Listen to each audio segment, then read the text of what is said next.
حضرت جعفر طیار رضی اللہ تعالی عنہ آپ کو شہادت ملی۔ نبی کریم علیہ الصلاۃ والسلام نے 8 ہجری کو غزوہ موتا کے لیے ایک لشکر روانہ کیا۔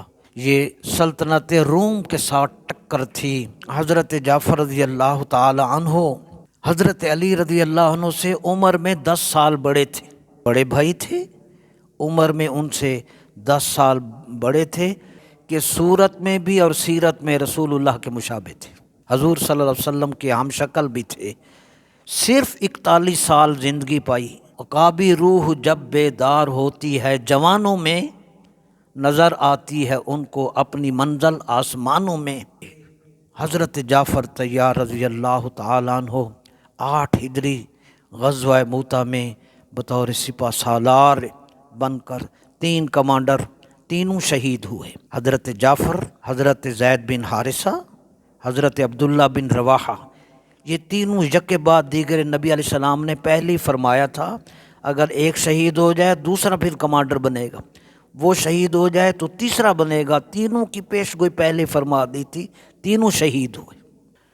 جب ان کی شہادت وہاں ہوئی، حضرت جعفر طیار کی جو بھتیجے تھے حضور علیہ الصلوۃ والسلام کے، مدینہ منورہ میں جب حضرت جعفر بن ابی طالب کی شہادت کی خبر دی تو شہادت کی خبر بھی دے رہے تھے اور محمد عربی کی آنکھوں سے آنسو بھی برس رہے تھے۔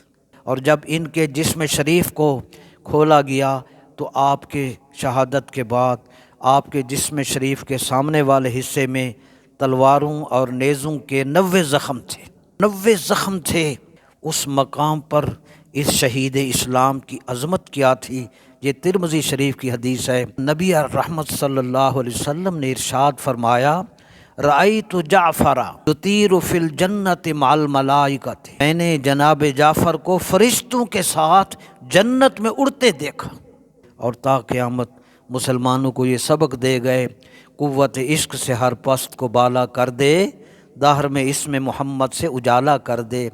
حضور نے جنت میں مدینہ میں بیٹھ کر بیداری میں، خواب کی نہیں بات، یہ مفتی احمد یار خان نعیمی علیہ رحمہ شرح مشکات میرات المناجی میں باب فضائل اہل بیت میں لکھتے ہیں، یہاں دیکھنے سے مراد بیداری میں حضور نے دیکھا، مدینہ منورہ میں رہ کر دیکھنا مراد ہے، کیونکہ حدیث میں ہے حضور علیہ السلام نے نماز کسوف میں ہاتھ بڑھایا، نماز کے دوران حضور نے ہاتھ بڑھایا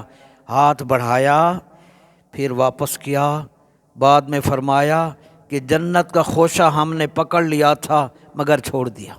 مدینہ منورہ میں بیداری میں کھڑے ہو کر ہاتھ بڑھایا تو جنت، یہ ان کے ہاتھ کی بھی طاقت، نظر کی بھی طاقت۔